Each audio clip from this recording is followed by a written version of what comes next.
Obrigada, Senhor, por esse momento. Nós louvamos o Teu nome pela Tua palavra, pela vida do Teu Filho. Mais uma vez, Senhor, nós colocamos tudo que o Senhor colocou no coração do Teu servo, para que venha mover, para que venha, Senhor, sacudir a nossa estrutura nessa manhã, possamos alcançar cura, que o Senhor derrame um momento de cura aqui neste lugar. Abre o nosso entendimento, abre o nosso coração para recebermos a Tua palavra, em nome de Jesus. Esse é o pastor Estênio, para você que não conhece. Bom dia a todos. Dormiram bem? Esse momento é um momento que, ao despertar, eu gostaria de convidar você a abrir a sua Bíblia em 2 Reis, capítulo 3. Nesta manhã você recebeu um pedacinho de cordão de sisal. Todos receberam? Não desfaça este laçozinho que está nele. Guarde aí.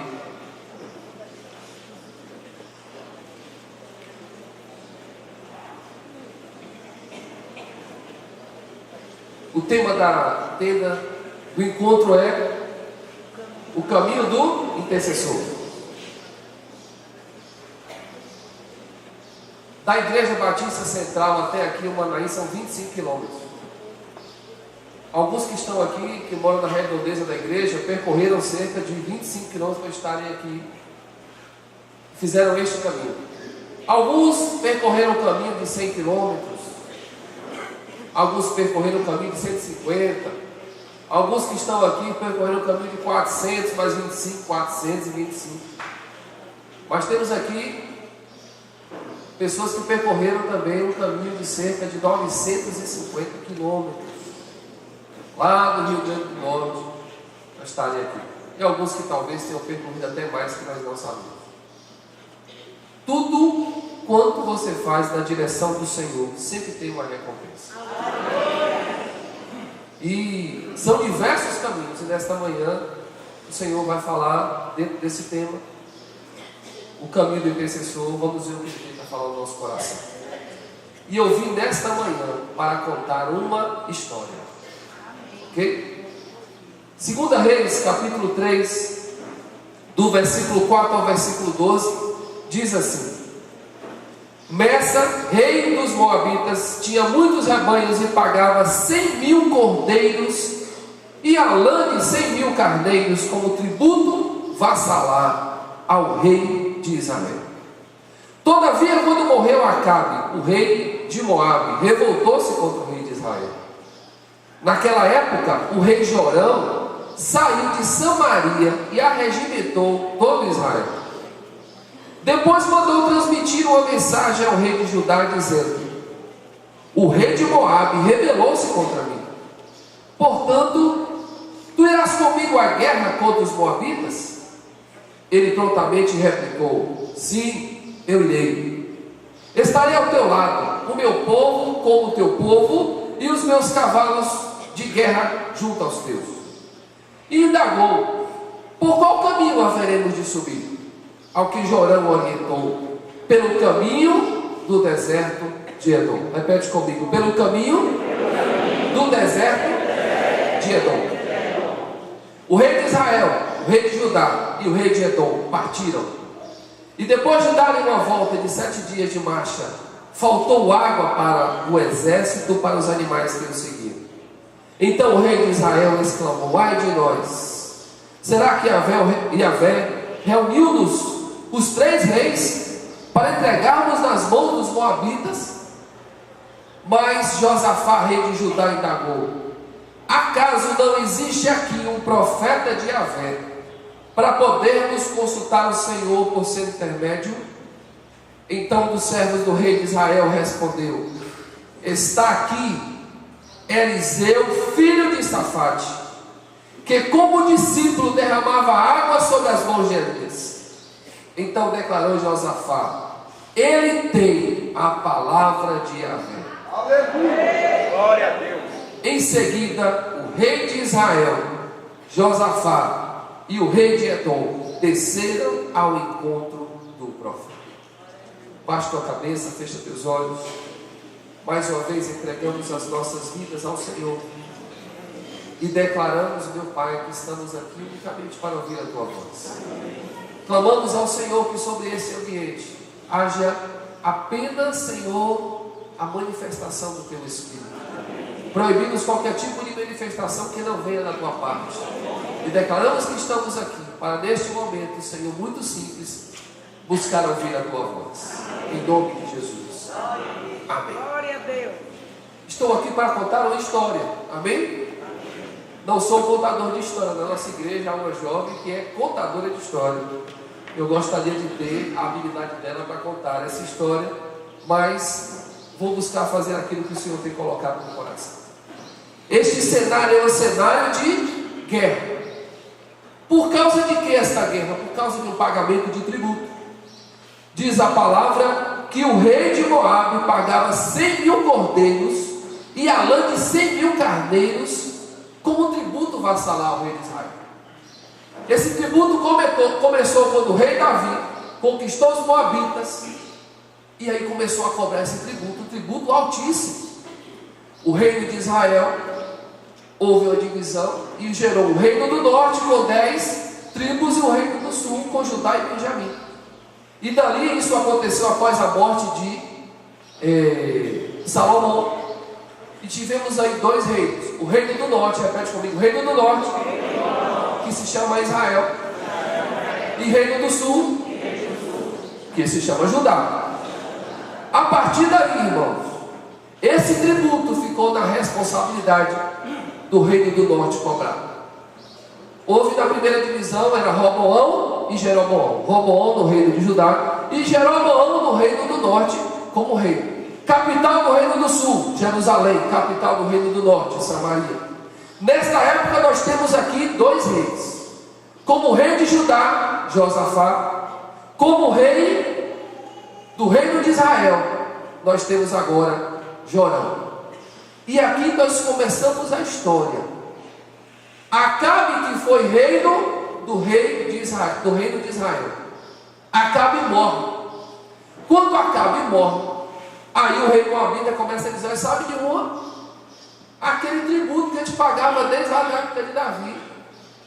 Eu não quero mais pagar esse negócio. E aí se começa uma revolta, e essa história se desenha desta forma. Aí o rei Jorão, que é o rei de Israel, que é o reino do norte, chega para o rei do sul, que é o rei de Judá, e diz assim: olha, rapaz, é o seguinte, ó, os moabitas não querem mais pagar o tributo. Tu vai comigo nessa peleja, nós vamos lutar contra eles. E diz a palavra que Josafá, como rei de Judá, conta a história, que ele diz: eu vou. Como se fosse nos dias de hoje, diríamos que ele diria assim: olha, demorou, porque o jovem diz assim: demorou quando alguém faz o convite. E ele vai prontamente, meu exército com o teu, meus carros de guerra junto com o teu. E aí começa a se aliar 3 reis, irmão. Diga assim: 3 reis. 3 reis vão combater contra apenas um rei. E aqui você começa a ver que o texto diz assim, na minha Bíblia, diz que quem orientou para ir pelo caminho do deserto de Edom foi Jorão. Algumas versões vão dizer assim: ele disse e ele respondeu. Alguns estudiosos creem que não seria Jorão, seria Josafá, até pela questão geográfica, o caminho que seria seguido. Quero dizer para vocês que pouco importa aqui. O que mais importa é que esses 2 reis em um diálogo decidiram ir pelo caminho de Edom, e entra o 3º rei, que é o rei de Edom, e vão os 3 juntos. O que essa história tem a ver conosco? aí o Senhor é que vai lhe falar o que tem a ver com você e comigo. Essa história fala que os 3 reis se uniram e não há a voz do Senhor na escolha deste caminho. Diga assim: ninguém perguntou a Deus para seguir por aquele caminho. 3 lideranças: a liderança de Jorão, a liderança de Josafá e a liderança de Edom. Nós temos aqui liderança. Diga assim: eu sou um líder. Temos aqui lideranças. Você que é pai de família, liderança na sua casa. Você que é mãe de família, você exerce liderança na sua casa, dentro daquilo que lhe cabe pela palavra. Você é pastor, você exerce liderança. Se ele de célula, você é um líder. Se ele de ministério, você é um líder. Você sempre exerce liderança. Até lá fora, no seu trabalho secular, você exerce liderança. Então aqui, tudo isso aqui tem a ver conosco. E olhando para esses 3 reis, meus irmãos, esse caminho era um caminho excelente. Nós temos ali, imagine vocês, porque a decisão desses 3 reis incluía muito mais coisas, como todas as decisões que nós tomamos na nossa vida, inclui muito mais coisas do que nós imaginamos. Quando você diz assim: eu vou fazer a inscrição para a tenda do encontro, incluiu você se preparar financeiramente, incluiu a preparação de avisar as pessoas da família, incluiu preparar uma bagagem, mas incluiu acima de tudo perguntar assim ao Senhor: Senhor, o que o Senhor quer falar dentro deste tema? O caminho do intercessor, que caminho o Senhor tem para mim? Que essa deve ter sido a principal resposta que você fez. Mas olhando para essa batalha, esta decisão de ir os 3 reis para a guerra, incluía algumas coisas. Incluía, primeiro, os soldados. Nós temos ali soldados de 3 exércitos. Só que o soldado não vai para a guerra sozinho, ele leva a sua arma de batalha. Só que no deserto, irmãos, aqui neste caminho, eles tinham que comer. Então tinha que acompanhar aquele exército um rebanho de animais que serviriam para algum momento serem sacrificados para se alimentar. Incluía também os animais que carregariam a água e o suprimento. E eu imagino que para um exército caminhar por um deserto, a água não deve ter sido pouca. Aqueles animais deviam estar todos abarrotados com um vaso de um lado de água, um vaso do outro, e quando saíram de lá do seu território para ir para aquela guerra, aqueles vasos estavam cheios d'água e os animais estavam carregando. Tinha que ter preparo físico. Ninguém entra no deserto de qualquer jeito. Então toda escolha deste caminho inclui diversas questões. Ninguém chega na sua vida e diz assim: olha, agora eu decidi seguir por este caminho, sem se preparar para ele. Mas acima de tudo, sem buscar do Senhor a direção que ele vai dar para aquele caminho, porque você corre o risco de sofrer e aquelas pessoas que estarem atrás de você também sofrer. Quando houve aquela escolha, para que você entenda, eu queria só tentar mostrar para vocês dentro dessa história, porque eu estou contando uma história, como sucede essa questão geográfica. O reino dividiu em reino do norte e reino do sul. Israel está lá em cima, o reino de Israel. O reino de Judá está aqui embaixo. E um pouco abaixo do reino de Judá está o reino de Edom.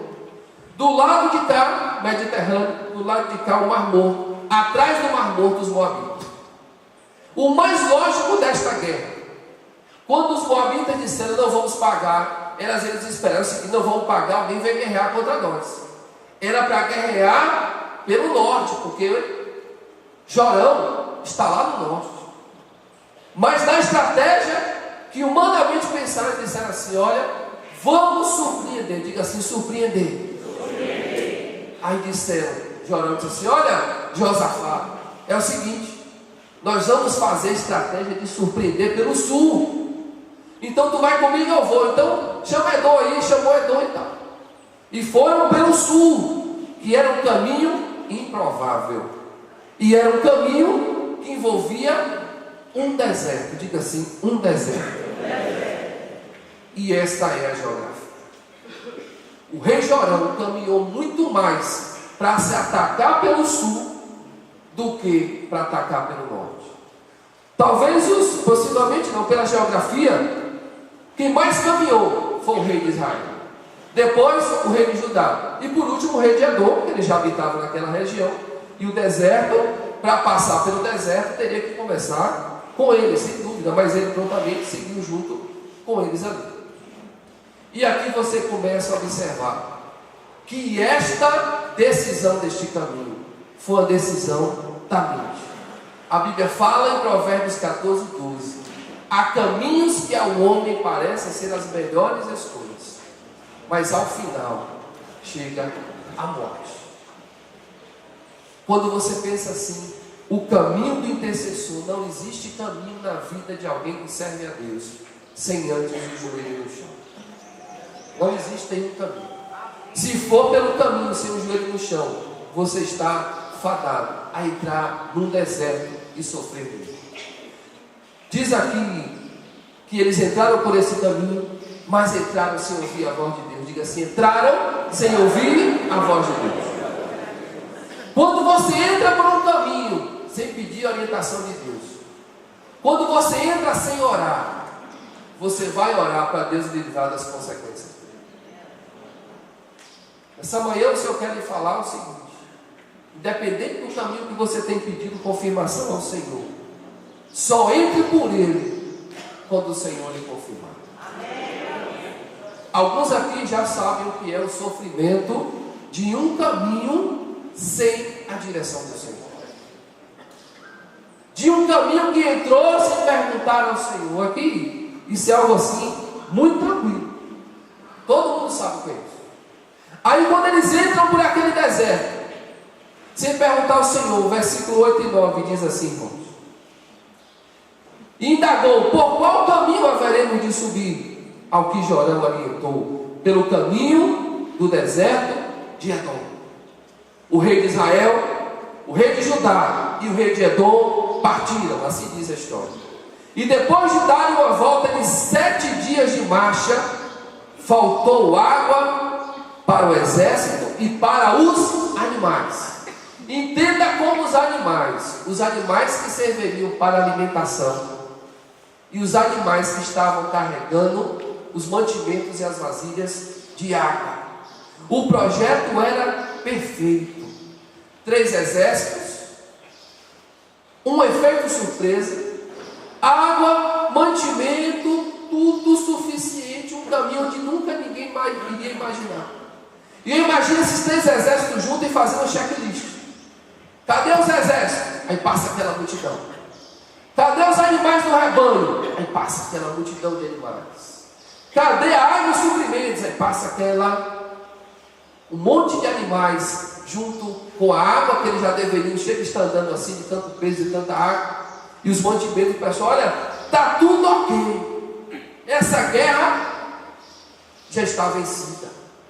O caminho é o melhor, porque eles não vão esperar. De repente a gente pega até eles lá dormindo, eles cuidando de outras coisas. A gente vai chegar, a gente vai dizimar, não vai ficar Os 3 exércitos vão por esse caminho e começa a caminhada por um deserto, que não é um deserto qualquer, é deserto mesmo. É de você olhar para um canto, olhar para outro e só ver areia, e olhar para cima e ver o sol.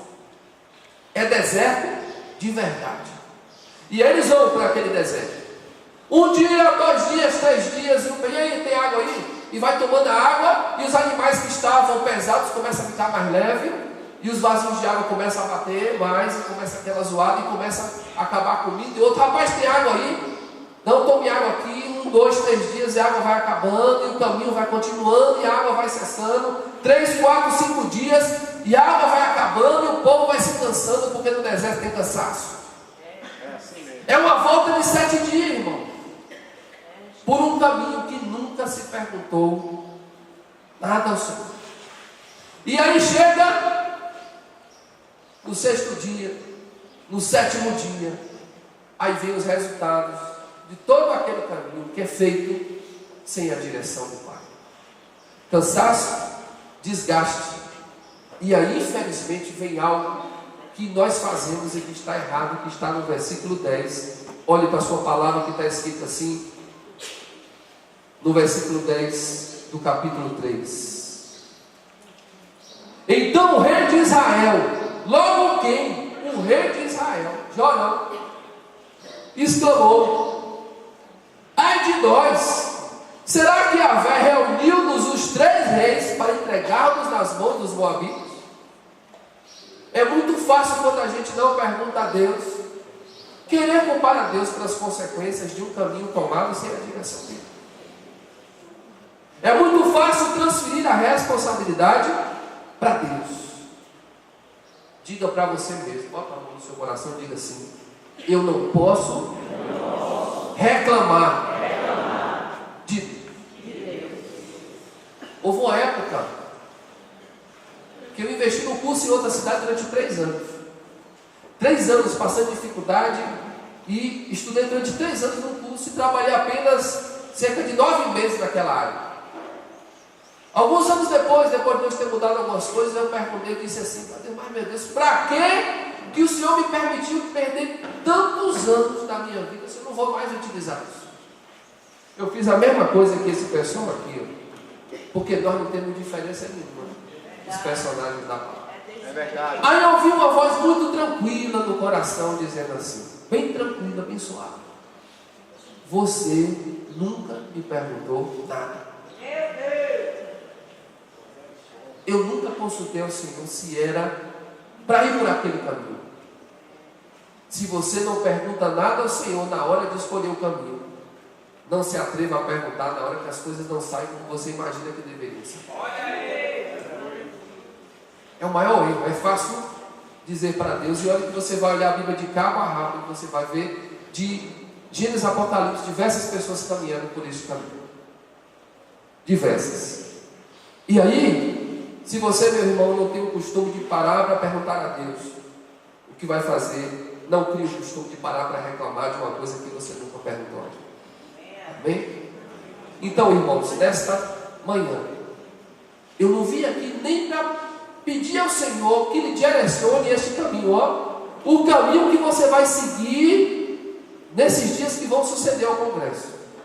O que o Senhor me colocou no coração, especialmente nessa manhã, foi assim: conte para eles uma história. Eu não estou nem preocupado com o que você está vivendo hoje. O que o Senhor colocou no coração para compartilhar neste momento é para levá-los a refletir sobre os caminhos que você seguiu na sua vida até que você chegasse no dia 31 de março de 2018. O que caminho você seguiu na sua vida para você olhar para o dia de hoje e dizer assim: Senhor, a minha vida hoje é essa. A minha história hoje é essa. É muito fácil, muitas vezes, as pessoas dizerem assim: mas eu estou sofrendo hoje, algumas coisas estão acontecendo, e olha para o dia de hoje, olha para o céu: Senhor, o Senhor não me ama. Quer saber, o Senhor quer levar uma reflexão diferente. Filho, filha, olhe os caminhos que você escolheu para seguir, para que você possa fazer a análise certa do que você vive no dia de hoje. É simples, irmãos.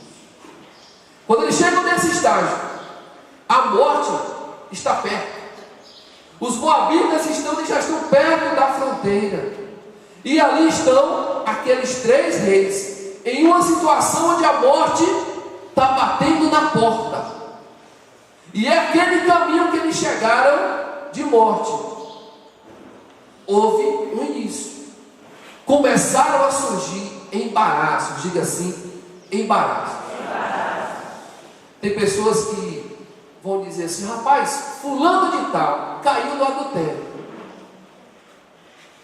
Estou citando isso como poderia ser qualquer outra coisa. Na verdade, ninguém cai em adultério. A pessoa vem caindo em adultério. Não existe um dia que a pessoa está muito bem e um dia ela cai. Ela vem caindo. Quando os caminhos eles param em um ponto, alguns embaraços no meio do caminho vêm sendo executados lá atrás. Fulano teve uma questão na vida financeira, na vida emocional. Não é de uma noite para um dia. houveram alguns caminhos que foram seguidos. Então, é sempre interessante olhar a história. E esses três aí chegaram ali, estavam dizendo assim para Deus: ó, o Senhor nos trouxe aqui para nos matar. Irmãos, houve um caminho dos três que foram seguidos e que resultaram naquela situação. Quando você olha para a vida de Josafá, queria que você anotasse um texto, não precisa abrir para a gente ganhar tempo. 2 Crônicas 17, versículo 3 e 4. Anote aí. E bote o nome de Josafá do lado. 2 Crônicas, capítulo 17, versículo 3 e 4. Irmãos, o caminho que Deus traçou para Josafá foi o melhor caminho. Olha o que diz aqui, versículo 3 e 4. Veja como era o caminho de Josafá. Não precisa abrir, apenas anote. Yahvé caminhava com Josafá, pois sua atitude foi aquela que de início seguira seu pai e não deixou seduzir pelos cultos aos Balaíns. Antes buscou a Deus de seu pai e andou nos seus mandamentos e não imitou as práticas pecaminosas do povo de Israel. Irmãos, o caminho que Deus tinha para Josafá era um caminho de bênção e ele caminhou. Só que lá na frente, irmão, aquele homem que temia a Deus e que se manteve com o coração temente a Deus, o homem que adorava somente ao Senhor, o homem que tirou os ídolos, aquele homem começou a fazer alianças precipitadas. Aquele homem fez aliança com Acasias, aquele homem fez aliança com Acabe, aquele homem permitiu que o filho dele casasse com a filha de Acabe e fizesse uma aliança. Numa das alianças, que a aliança com Acabe, quase ele morre. Na outra aliança com Acasias, os navios que foram construídos, Deus destruiu. Da aliança que o filho dele fez com a filha de Acabe, Atalia, o povo sofreu com o domínio dela depois. Então aquele homem, ele teve um caminho de precipitação. Diga assim, caminho de precipitação. Todas as vezes que nos precipitamos, nós sofremos. Nos precipitamos na área de finanças, na área de relacionamento, em decisões ministeriais, em decisões diversas na nossa vida, caminhos que começam a ser embaraçados por causa da precipitação. E esses caminhos, irmãos, eles trazem muitos prejuízos. Tem pessoas que precipitadamente assinaram papéis e até hoje colhem consequências na sua vida, na questão financeira e na questão de compromissos assumidos. O caminho que Josafá havia seguido foi da precipitação. Tanto que quando Jorão chama para ele: rapaz, é o seguinte, ó, não estou pagando tributo, tu vai comigo? Ele: vou. A Bíblia não diz que Josafá botou o joelho no chão. Peraí, vou perguntar ao meu Deus se é para fazer esse negócio que tu quer. Eu sou teu irmão, eu vou perguntar a ele. A Bíblia não diz que ele fez nenhum tipo de consulta ao Senhor. Ele simplesmente disse: eu vou. Em nome de Jesus, quem quer seguir os caminhos do Senhor, não se precipita. Amém? Diz que o rei de Edom também foi junto. Tem muito pouca coisa sobre o rei de Edom. Algumas informações que a gente tem é que o rei de Edom vivia uma influência do reino de Judá. Interessante que o reino de Edom, não fala do rei de Edom, mas o reino de Edom, na época que Moisés quis passar por lá, ele disse assim: rapaz, deixa de passar por aí, não vai nem tomar sua água, se tomar a gente paga. Ele não deixou. O reino do Senhor, liderado por Moisés, quis apenas fazer um caminho, ele não deixou. E agora, nessa empreitada, ele vai junto, porque havia neste momento uma influência do reino de Judá sobre o reino de Edom. E ele seguiu o caminho da influência e do domínio. E aqui eu queria fazer um parêntese. Nós que somos líderes, cuidado com as influências. Tem pessoas que vão dizer para você, que vão dizer assim: rapaz, pastora, pastor, líder, eu tenho um negócio bom para você. E por causa daquela influência você vai abraçar. E você não vai nem perguntar nada a Deus, você vai. Diversos líderes têm sofrido porque pessoas têm oferecido coisas boas para eles, em especial na questão financeira. na questão de crescimento ministerial, na questão de sucesso, entre aspas. E pessoas têm abraçado o que é bom por causa da influência de pessoas que disseram, mas nunca pararam para perguntar ao Senhor. Olha aí. E esse foi o caminho que o rei de Edom seguiu. Havia influência, havia o domínio, ele foi. E olha que o caminho era para passar pelo deserto de Edom. E ele foi nesse negócio, a Bíblia não diz nada, só diz assim, os dois conversaram e o outro foi junto. E esse foi o caminho anterior. E ele viu o terceiro caminho, que é o caminho de Jorão. Aí no 2 Reis, capítulo 3, que você abriu, no início, a palavra do Senhor nos traz algo muito interessante aqui, que nós lemos do versículo 4 e o versículo 3, do capítulo 3, do 1 até o versículo 3, diz assim, é em 2 Reis, capítulo 3, primeiro texto, diz assim, no 18º ano de Josafá, rei de Judá, Jorão, filho de Acabe, tornou-se o rei de Israel em Samaria e governou 12 anos. Jorão procedeu erradamente diante dos olhos do Senhor, mas não como seu pai, nem como sua mãe, que era Jezabel. Pois ele destruiu a coluna de Baal que seu pai tinha erguido para adoração. A palavra está me dizendo que Jorão foi ruim, mas foi melhor que Acabe e Jezabel. Entendeu? Diz aqui a palavra. No entanto, no versículo 3 diz assim, contudo, quando você quer chamar a atenção para algo, você diz assim, isso aqui é assim, entretanto, contudo, segui os pecados de Jeroboão, filho de Nebate, maus procedimentos que induziram Israel a pecar, e dessa maldade não se afastou. Sabe o que significa? Que Jorão quis andar nos caminhos de Jeroboão. Tem pessoas que decidem andar no caminho dos outros. Só que o caminho de Jeroboão, que foi o primeiro rei do reino de Israel, o reino do norte, os caminhos dele foram traçados, muito bem traçados por Deus. Só que ele escolheu fazer outros caminhos. 1 Reis, capítulo 11, anote o texto que eu vou ler para você. 1 Reis, capítulo 11, versículo 37 e 38. Todos anotaram?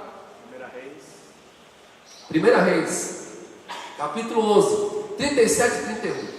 O caminho que Deus traçou para Jeroboão foi esse. Quanto a ti, eu mesmo te levantarei e farei reinar sobre tudo o que o teu coração desejar, e serás rei sobre Israel. Se atentares para tudo o que eu te ordenar, andares pelos meus caminhos e praticares o que é justo e certo aos meus olhos, obedecer as minhas orientações e os meus mandamentos, como fez o meu servo Davi, eu mesmo estarei contigo e firmarei para ti uma dinastia perene e te concederei Israel, como procedi com Davi. O que Deus traçou, o caminho que Deus traçou para Jeroboão foi ouvir as ordens, andar nos caminhos do Senhor, praticar o que é justo e obedecer mandamentos e orientações. Isso foi o que Deus traçou para Jeroboão. Mas Jeroboão escolheu um caminho, e o caminho que Jeroboão escolheu foi um caminho terrível. E Jorão, o atual rei de Israel, caminhou pelos caminhos de Jeroboão.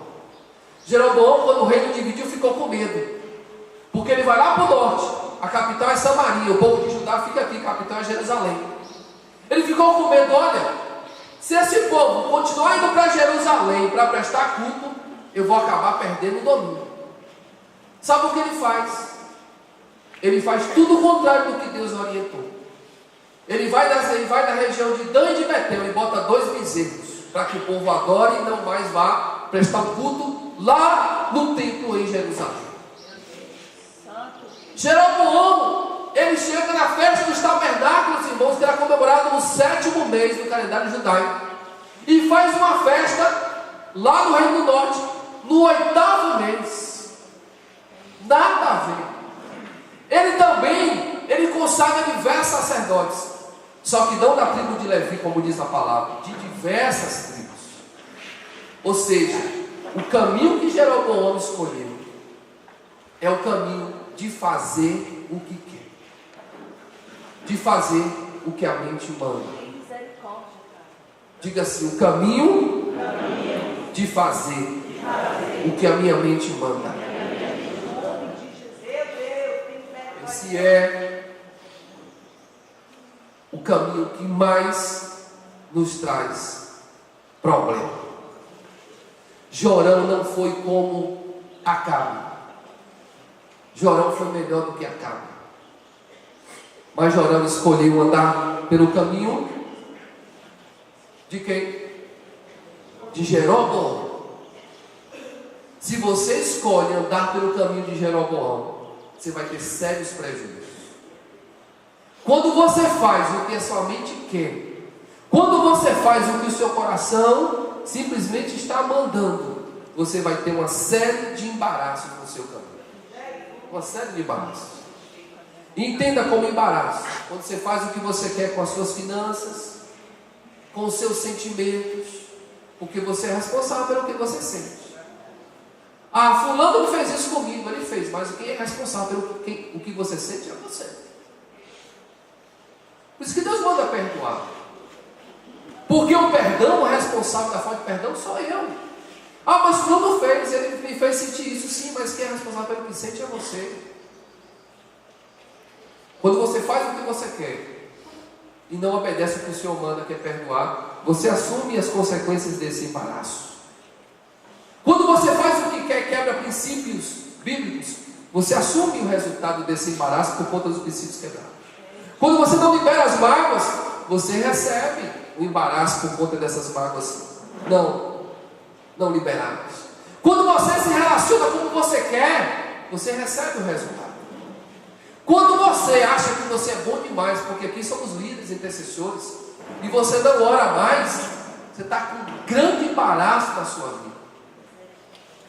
Diz para você mesmo: se eu deixar de orar, o embaraço é grande. Pega a tua Bíblia aí. Levanta a tua Bíblia assim. Levanta a tua Bíblia. Fecha teus olhos. Diz assim: nesta manhã, meu Senhor, eu quero olhar para a tua palavra. Não simplesmente como uma fonte de consumo. Não simplesmente quando eu precisar de uma palavra para ministrar na reunião que eu vou liderar. Não mais quando eu for chamado para pregar e eu correr para ela, para buscar a palavra para me pregar. Não mais olharei para a Bíblia como algo onde eu vou extrair a minha necessidade para o que eu preciso fazer. Pode baixar.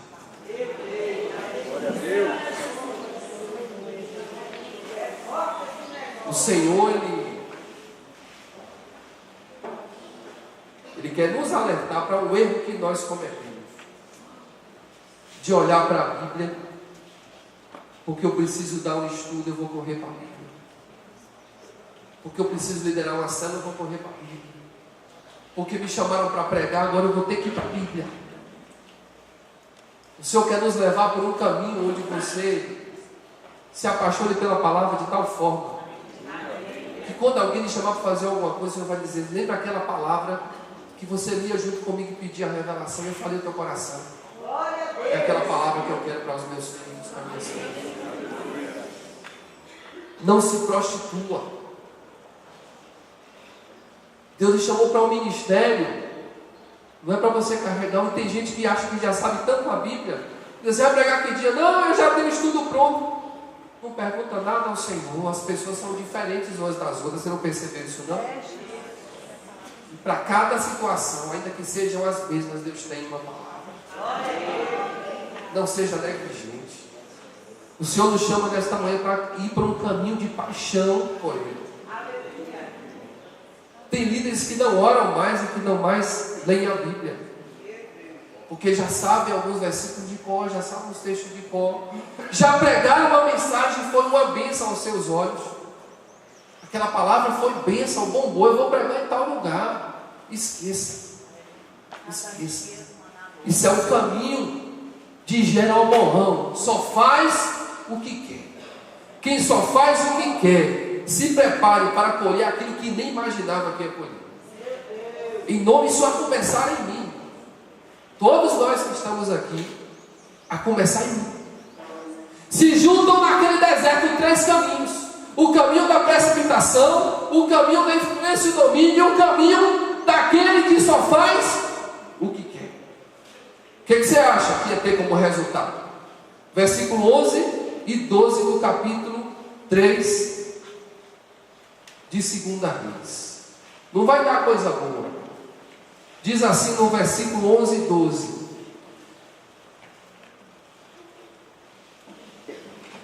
mas o rei de Judá, quando viu que estava tudo ali, pelo menos tinha um que temia o Senhor, o coração estava nos pés do Senhor. O rei de Judá indagou: acaso existe aqui algum profeta de Yahvé para podermos consultar o Senhor por seu intermédio? Então dos servos do rei de Israel respondeu: olha, um dos servos de Jorão, olha, o discípulo que derramava água nas mãos de Elias, porque Eliseu não era tão famoso quanto Elias naquela época. O discípulo que derramava água na mão de Elias está aí. Não se encontra um texto que diz assim: olha, naquele momento o Senhor mandou dizer a Eliseu para arrumar a sacola e ir junto com o pessoal. A Bíblia não diz isso. Mas o Senhor mandou ele para lá, porque ele estava lá, no meio do deserto. Veja o que Deus apronta para aqueles que servem ao Senhor. Estava no meio do deserto. Quem sabe Deus não lhe trouxe de tão longe para estar aqui, para ser a voz da vida de alguém. E estava lá, no versículo, estava lá e alguém se levantou. Olha, é como se dissesse assim, são palavras minhas: nós estamos ferrados, não tem água, os bichos vão morrer, já estamos perto, mas como nós estamos aqui, eles matam a gente rapidinho. Agora tem que consultar o Senhor. Às vezes é assim que a gente faz para a nossa cabeça com tudo errado. Agora é hora de consultar o Senhor. Não diga para o seu irmão, diga para você: é hora de consultar a Deus. É antes de seguir o caminho. Versículo 12: então declarou Josafá: ele tem a palavra de Yahvé. Em seguida o rei de Israel, Josafá e o rei de Edom desceram para o encontro do profeta. Meus irmãos, quando a gente quebra a cara, a gente vai atrás da resposta de Deus. É verdade. É assim mesmo. O caminho dos reis é dizer assim: traga um profeta. Juntaram os 3 agora e foram até ele. Olha que moral Eliseu ganhou, né? Homem e mulher de Deus que tem a presença de Deus ganha moral quando as coisas na vida dos outros, porque todo mundo fica atrás. Quer dizer que você não precisa ir atrás de ninguém. Você é uma pessoa de Deus. Você é uma pessoa de Deus. Quando Deus quer levar alguém para falar com você, ele move a pessoa. Agora, essa situação aqui é uma situação de resultado de caminhos tomados de forma errada. Aí vão os 3. E nisso algo de bom. Começaram a perceber naquele momento que eles precisavam de uma voz do Senhor. Isso é aleluia. Nem tudo é errado. Não vamos aqui só crucificar. Foram uma atitude de humildade os 3. E aí, irmãos, ali o Senhor começa a falar assim uma coisa muito tremenda. Versículo 13 diz assim: mas Eliseu respondeu ao rei de Israel. Quem é o rei de Israel? Diga assim: Jorão, o que andou nos caminhos de Jeroboão. E Eliseu respondeu ao rei de Israel: o que é que eu tenho a ver contigo? Né? É como se isso aqui, eu não estou lá para ver, mas digamos se fosse hoje, sim, o que é que eu tenho a ver contigo? Que coisa terrível você ir. Imagine você buscar uma resposta de Deus e Deus ir lá para dizer: sim, o que é que eu tenho a ver contigo? E aqui continua no versículo 13: mas Deus é Pai e Deus é Deus de misericórdia. Tanto que a misericórdia de Deus, ainda dito isso neste momento pelo profeta, lá na frente você vê que Deus é misericordioso. Que tem a ver contigo? Vai consultar os profetas de teu pai, os videntes de tua mãe? Vai consultar os profetas de Acabe, os videntes de Jezabel? Vai lá. Não foi esse caminho que você andou antes? Porque agora você está vindo aqui perguntar alguma coisa. Aí, esse foi o caminho que ele percorreu e ouviu isso. Entretanto, o rei de Israel, que é Jorão, diz assim: não. É que Yahvé nos reuniu os 3 reis para nos entregar na mão de Moabe. Veja que loucura. Não, rapaz, não tem nada a ver com isso não. Não vou mostrar ninguém não, porque Deus nos trouxe aqui para nos matar. Moabe vai matar a gente. Quando você não vai para o caminho do Senhor, você não entende nada. Você fica perdido. Quem faz o que a mente quer vai entrar num caminho de deserto. A grande questão é que nós, como líderes, quando fazemos o que a nossa mente quer, as pessoas que nós lideramos, que estão atrás de nós, seja a família, seja o ministério, vão sofrer junto. Então, em nome de Jesus, não ande pelos caminhos de Jeroboão. E aqui ele, no versículo 14, ele diz assim: ao que Eliseu retrucou: juro por Yahvé, o nome do Senhor dos Exércitos, a quem eu sirvo, que se não fosse por respeito a Josafá, rei de Judá, eu não te daria a menor atenção, nem sequer olharia para o teu rosto. Se não fosse por ele que andou em os caminhos que agradam ao Senhor, ainda que tenha erros que todos nós temos, eu nem olharia para ti. Tu andou pelos piores caminhos. Tu só faz o que tua mente quer. Tu não ora, tu não perguntou nada a mim para você estar aqui, e agora tu está aqui dizendo que Deus vai lhe matar. Então não questione ao Senhor quando você não investiu tempo para esperar uma resposta dele. E quando você investiu tempo para esperar a resposta dele, se precipitou, também não reclame. Porque Deus, como diz o nosso pastor, Deus tem 3 respostas: uma é sim, outra não e outra é espere. Certo? Então, se você está na fase do espere. Espere. Mas Deus é misericordioso. E no versículo 15, o Senhor nos dá um grande ensinamento. Chega todo mundo ali para esperar uma resposta pronta. Como muitas vezes alguns vão atrás de profeta A, profeta B, para esperar uma resposta pronta, uma consulta. Deus tem os profetas e as profetisas dele, e vai levá-los até você na hora que quiser. Agora, mais do que isso, o Senhor quer você na presença dele, porque o caminho que agrada ao Senhor é o joelho e a dependência. Aí o Senhor vai dar uma grande lição. Está todo mundo aqui no deserto. Vocês querem ouvir a voz de Deus, né? Não é assim não. Diga para o seu irmão: não é assim não. Não é assim não. É só assim: ó, o Senhor fala. Não. O profeta no versículo 15 diz assim: no entanto, trazei-me agora um tocador de harpa. Alguns dizem assim: trazei um tangedor. Para que uma harpa, meus irmãos, no meio de um deserto? Ora, enquanto o músico dedilhava a harpa, a poderosa mão do Eterno veio sobre Eliseu. Quando a harpa foi tocada, o louvor, Deus recebe louvor. Porque a palavra é de Deus para nós. É para nós. O louvor é para Ele. É desse jeito. E aqui o louvor é ministrado. E quem vem, diga assim: a presença do Senhor. Naquele momento o Senhor está ensinando: você quer resposta minha? Vá para a minha presença. E ali vem o tocador, irmãos. E o tocador chega, e deve ter tido aquele louvor, e a presença vem sobre Eliseu. E aí a voz do Senhor se estabelece no versículo de 16. E aí lhe ordenou, o Senhor disse para ele: assim diz o Senhor, cavai muitos poços nesse vale. Loucura.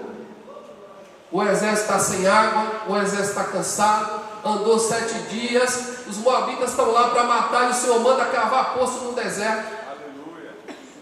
Cavar poço no deserto, loucura. Mas, irmãos, maior loucura é seguir o caminho sem a direção de Deus. E o Senhor diz: cava poço. Para tudo que o Senhor manda fazer, tem um significado. Nesses dias aqui, como todas as vezes que você para na presença do Senhor, o Senhor vai lhe dar uma direção. Vai lhe parecer loucura, mas faça. Tu não já fez tanta loucura na tua vida sem a direção dele? O que custa fazer uma loucura que o Senhor manda? Olha, tu já fez tanta coisa sem a direção dele? Faça uma. Ainda que você não entenda na direção dele, mas você pensa. Isso é bênção. E aí o povo está lá, como esse negócio, vamos cavar, o Senhor mandou, não tem força. Rapaz, é o seguinte, ó, nós vamos morrer, o Senhor mandou cavar, vamos cavar. E aí o versículo 17 diz assim: porquanto assim fala Yahvé, agora é Deus que está falando. Não é a mente de um homem que só faz o que quer, não é a mente de um homem que se precipita, nem a mente de um homem que é influenciado e é liderado. Aqui quem fala é o Senhor. Eis que não sentireis vento, nem vereis chuva. Todavia esse vale se encherá de água boa, e saciarei a vossa sede, e a sede de todo o rebanho e dos vossos animais de carne. Olha, está no deserto, você não vai ver vento, você não vai ver sinal de chuva, mas eu vou mandar uma água boa. Uma água boa para os homens beberem e não morrerem. Uma água boa para o rebanho beber e não morrer. Uma água boa para os animais que estão carregando a água também beberem e não morrer. Todos entraram naquela caminhada por causa da decisão de 3 líderes. E o Senhor diz: vou mandar água boa. Quem tem água boa para mandar, irmão, é o Senhor. Cavar poço no deserto, esperando que venha água, aí é loucura. Mas nesse momento eles têm uma atitude. Eles têm uma atitude. E essa atitude é de cavar. Não tem vento e não tem chuva, mas a água vai descer. Aleluia! Os embaraços que você teve na sua vida, com a palavra do Senhor, eles vão ser desfeitos em nome de Jesus.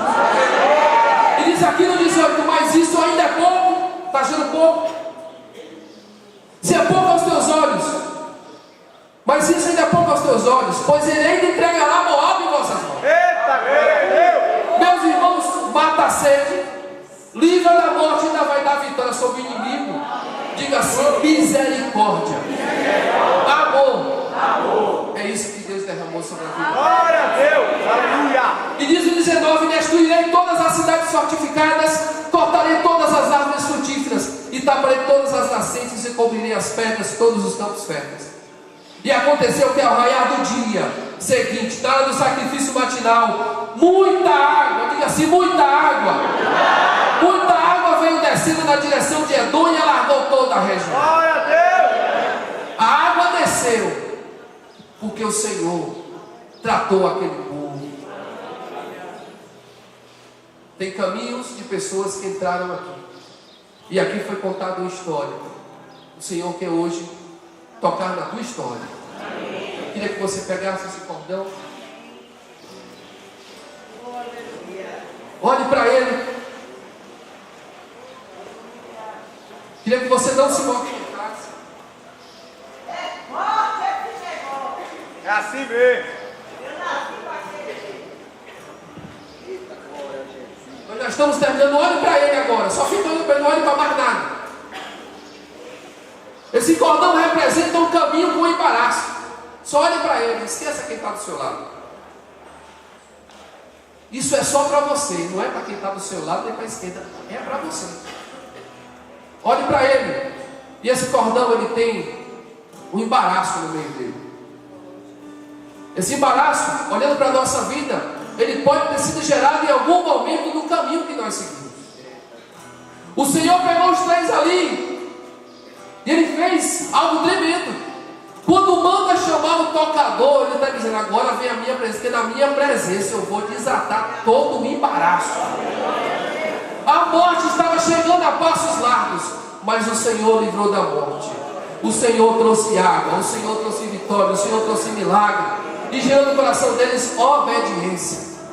Nessa manhã você pode olhar assim: Deus, esse embaraço foi por causa de quê? Pergunte para o Senhor: foi por causa de quê? Foi por causa da precipitação? Foi por causa da influência, do domínio?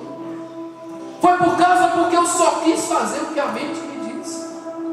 É porque eu já estava tão altivo que eu achava que eu conhecia tanta palavra que eu não preciso mais orar, não preciso mais buscar a tua presença, não preciso mais ler a tua palavra. Pessoas aqui que só pegam na Bíblia quando vão ter um compromisso para explanar a Bíblia. Aonde está nesse embaraço. Qual foi a solução do Senhor? Através da vida de Eliseu. O Senhor mandou chamar o instrumentista, para que a presença do Senhor viesse e a resposta dele fosse liberada. Vamos pedir para que o instrumentista entre, para que atraia a presença do Senhor, para que possamos ouvir a voz dele.